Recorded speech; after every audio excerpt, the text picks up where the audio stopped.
She has several questions for me. What are some of your favorite TV series and how old are you?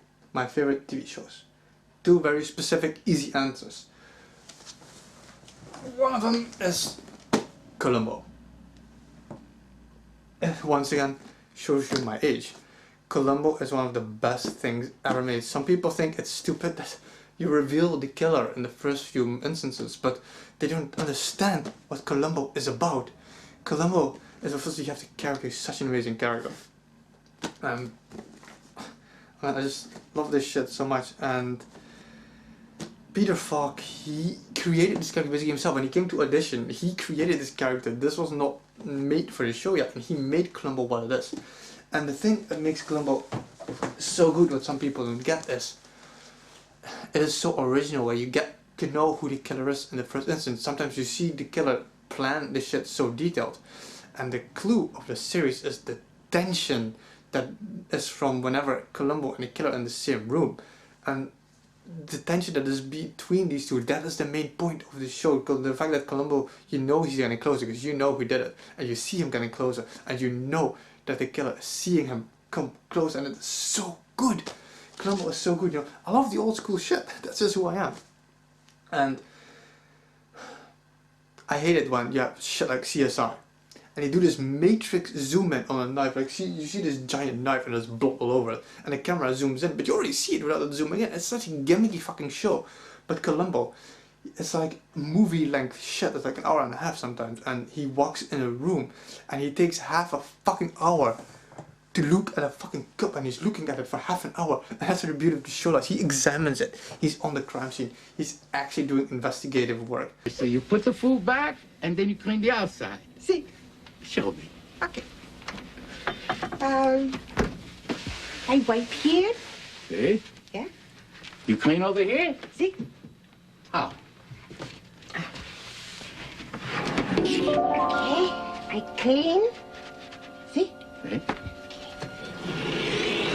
And then I put this back. You put the plug in this socket or this socket?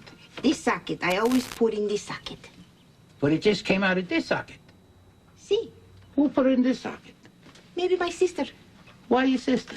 When I'm sick, my sister come. Oh, who was here the day Mr. Franco was killed? My sister.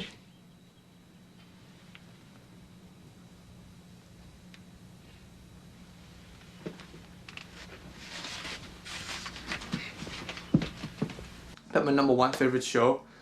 And we almost go even further back. It's like crazy. It's MASH.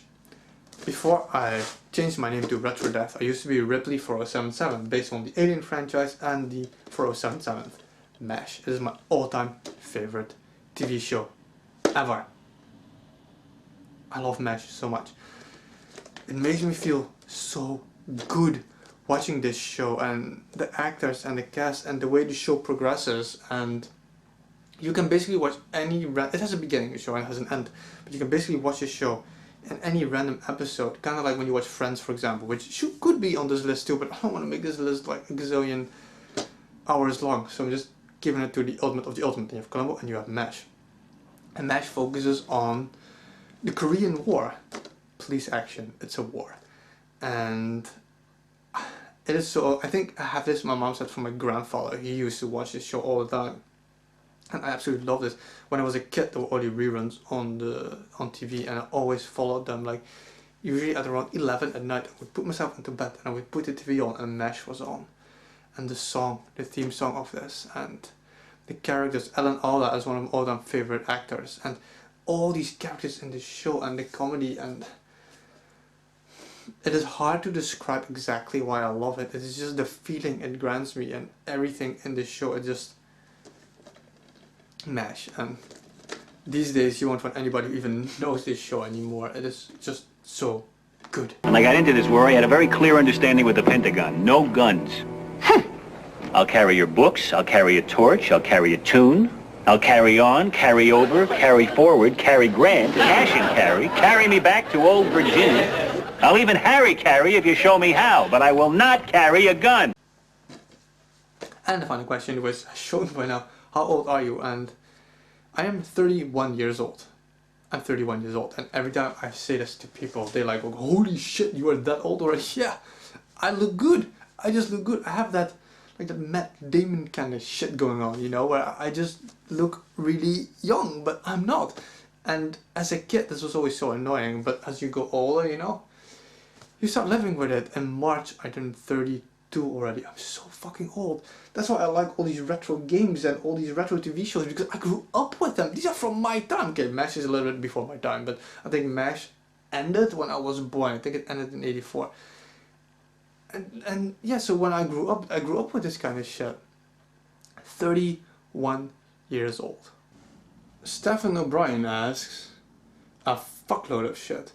He has 6 questions for me. We all know what retro video games are, but is there retro metal? If so, what bands would fall in this category? His second question, I won't assume you're strictly a metal-only music listener, but obviously it seems to be your favorite genre. Why is that? And what other genres do you like? 3, what is your favorite food? 4, what is the most difficult and rewarding experience you have had with gaming? 5, what's your job? And 6, why do you hate Project M so much? Is it all hacks and modifications you don't like, or just this one? I gotta keep the list at hand for this because there were too many questions otherwise. Oh yeah, retro metal. Of fucking course there are retro metal. Anything has retro that's been around for a long time, I feel. And I can give you 2 answers for this one. Personally, I consider shit retro from my childhood or whatever that's been around very long. You have shit like Iron Maiden, Slipknot, Cradle of Filth, Nightwish. I almost would consider all that stuff retro metal. But you can have actual like researched answers, like with a more like detailed factual explanation. Like for example, when you take into account like the birth of black metal and you actually dig, then you have shit like Mayhem and Birdsong and Darkthrone and Immortal, and these are like considered by most, and factually, the birth of black metal. Like they call it the second wave, but the first wave was more like what inspired. So I wouldn't consider the first wave real black metal. This is like the actual. It's like in the 80s or something, you know. And these are. It's still, most of these are still around, but you don't need to be dead to be considered retro. I mean, Super Mario is still around, you know, but Super Mario Bros. 3, for example, is retro shit. That's just how it works. So these would be factually considered retro metal bands. For example, I'm just giving black metal as an example, you know. Why metal is my favorite genre. It liberated me. It made me become who I am. I just love the sound of metal. The vocals, the voices, the instruments, like everything that metal is why I like it. It's such a dumb answer to give, and it means so much to me, which I explained in the other videos and in the beginning of the Q&A. It means so much to me. But do I like other musical genres? Fuck yeah. The only thing I really do not like is like gangster rap, for example. I really don't like that. But I listen to I have a lot of classical music, and I listen to country and anything really. I'm really open to almost anything. One of my favorite kinds of music after metal that I like, and I don't even know if there's a word for this shit. I just like calm music with female vocals. Shit like Lene Martin, Sophie Zalmany, Mary Sue, Suzanne Vega. Shit like that, you know, like fuck, what were they called? Au revoir Simone, shit like that. Like calm music, female vocals. Absolutely love that shit. I'm basically open to anything really, but that would be like my first pick after metal. And like I said, you know, there's like blues and jazz. And I love just music in general. I have that from my dad. My dad, all of his life, he collected music. He has like over 5,000, something, 6,000, 7,000, I don't know where he's at by now. CDs, he collects music. He has a music room and CDs and vinyls and everywhere. And I got that from him, you know. Shit like Elvis and the Beatles and Cliff Richard. And this is shit I've heard all of my life. I absolutely love music in general. Next up, what is your favorite food? If you want a straight up answer like that, I would have to go either burgers or sushi. I love hamburgers because I love sauces and I love meat, and I love sushi because I'm Dutch and I love raw fish. Raw fish is so good.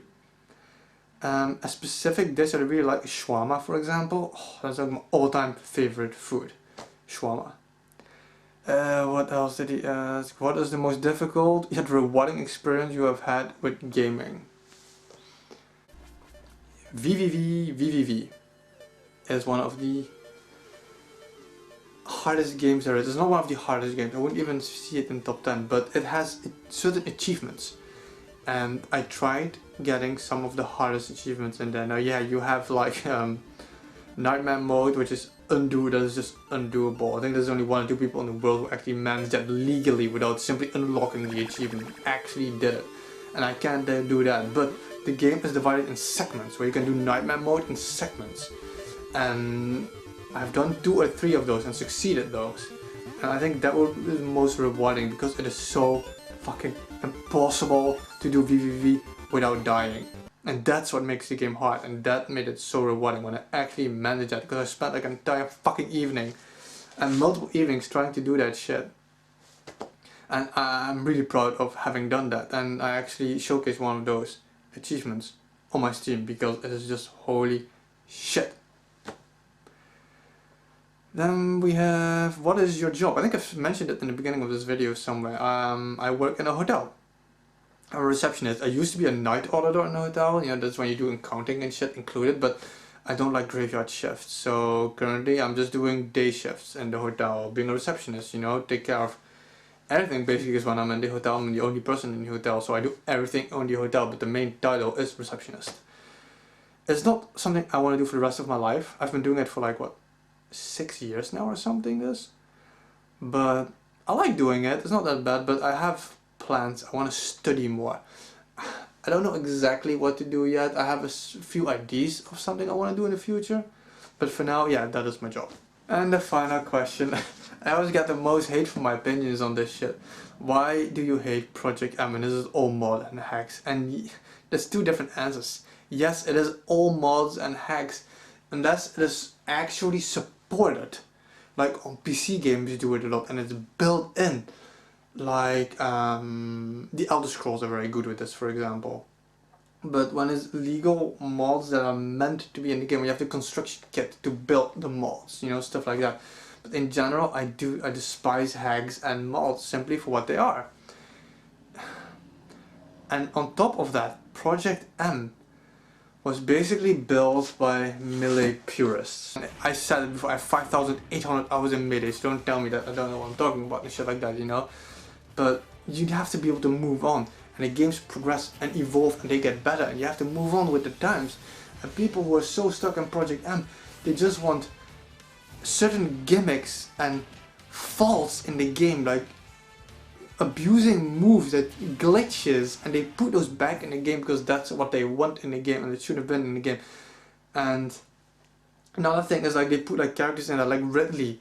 There is a reason Ridley is not in the game, because he doesn't fit in the game. He's not built for the game. Putting Ridley in Smash Bros is destroying who he is. And I saw the mod somebody did a while ago for Ridley, and you can see why he shouldn't be in the game. It is ridiculously. So yes, it is not just Project M, but I have other reasons for despising Project M, and people always, you know, it's just my opinion. It doesn't matter what you care what I think in general. I mean, if you love Project M so much, then don't attack me for hating it. But it is, like I said, it's mostly people who just can't move on and accept change. One of the biggest reasons why I can't stand Project M, for example, is these people claim, and I've had these conversations, they claim to support Smash more than any Smash fan. They're the biggest Smash fans. Meanwhile, they do not buy the official games, the new ones, so they actually go against the industry. They're not buying the new games, so they're taking money from the industry and preventing progress for these companies to make more money, so they're actually causing the downfall of these games.